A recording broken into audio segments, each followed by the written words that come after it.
everybody, I am excited to do part 4 for what to do when you find yourself having negative thoughts. Is you can exaggerate your negative thinking so that it is like so exaggerated that it actually does shut down your thinking. I learned this from John Kehoe. He had a really fantastic seminar up in Canada, and I happened to hear part of that somebody had posted on YouTube, and it's one of those videos that's kind of hard to get a hold of because it's like it goes out there and then it gets taken down, but then somebody else puts it out there and it gets taken down. And so it's not one that I really can link you to, but one of the examples that he uses was he's talking about this guy who's like really nervous about going to his next sales call, and just he's has a lot of negative thinking. And he says that you can just like, oh, I'm not going to make another sale, what's the point of trying, that kind of thinking. And so this example that he gives, he's talking about exaggerating whatever it is that you're thinking so much that the extreme of it is like it takes your brain and it's like it snaps you out of it is what it does. That's my interpretation of it. He's like talking about, oh, the brain is a great trickster, and I just think of it differently because that's just me. But so he talks about the salesman, and he also talks about like somebody who's cooking, and I'll give you both examples because they were just really clever.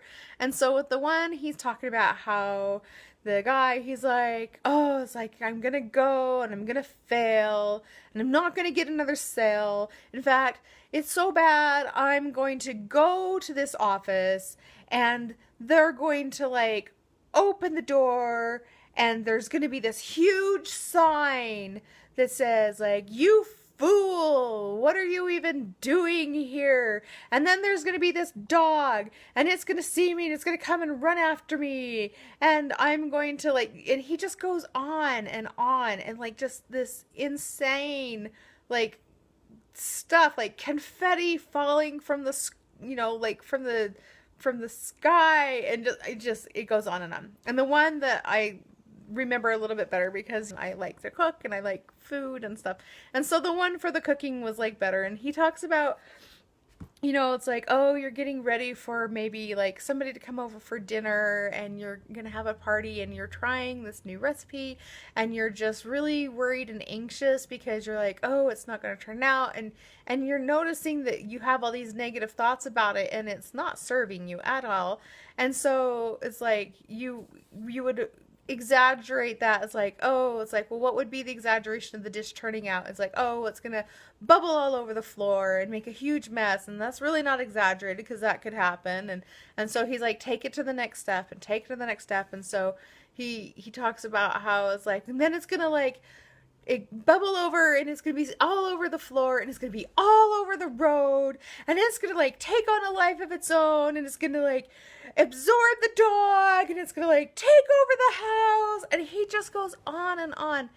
And it's not one that I've used a lot, but it's a strategy that I know would be helpful for some people because it just, if we have different tools for different strategies, then you can pick the tools that work for you. And so that's why I'm including this as part of those mindfulness techniques to help pull you out of the negative thinking, is because it's going to ring true for somebody that, hey, that would be a good idea for me, as and you can just take these different situations in life and you just spiral them out of like insanity. There's no way that would happen.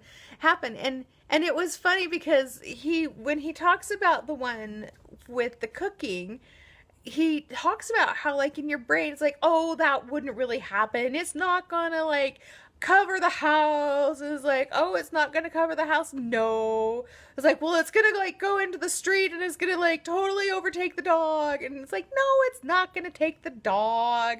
And he's like, well, it's gonna go all over the yard or like all over the house and like totally take over the house. No, it's not gonna take over the house. It's like, well, is it gonna like bubble over and like be a huge mess in the kitchen? No, it's not gonna do that. And he's like, aha!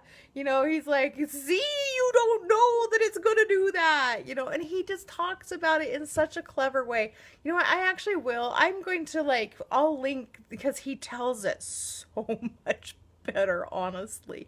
And the entire presentation that is available in the video, because it's like only the first probably half, I would bet, is part of it. But he presents it so well.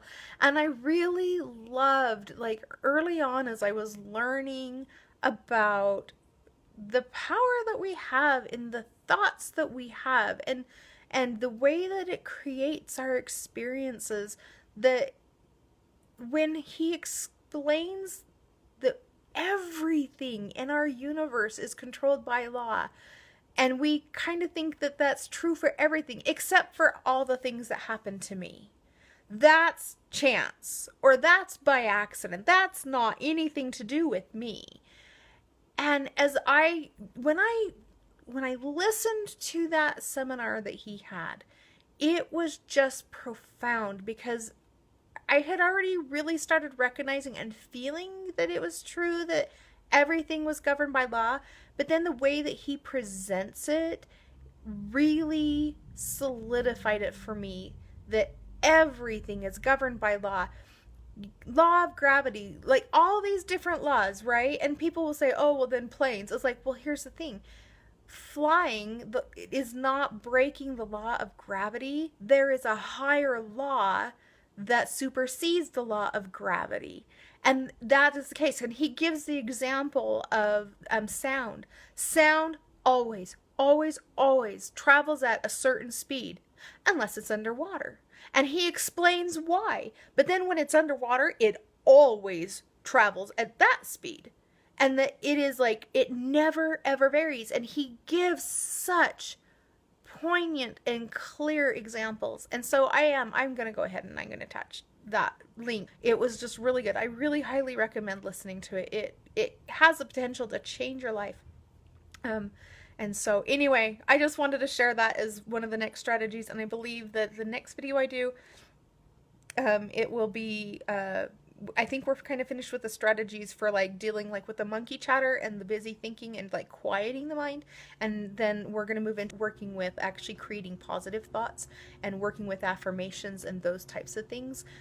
Because before those can be effective, you really do need to be able to take in what's going on with your mind, learn and practice quieting your mind, because that way you can be more effective in creating positive thoughts, such powerful thoughts. And those things create even more, because you have this perception around you of energy, and you interpret it, and those become your thoughts. But then your thoughts start triggering reactions in your body, and those become your thoughts in motion, which is emotion. And then those things go out and they create experiences that come back to match your thoughts and your beliefs. And so as you get on top of those, and as you start practicing and start being successful in really mastering the kind of thinking that you're doing, your life starts to change. I've noticed it. I know other people who have applied these principles, and they are seeing changes.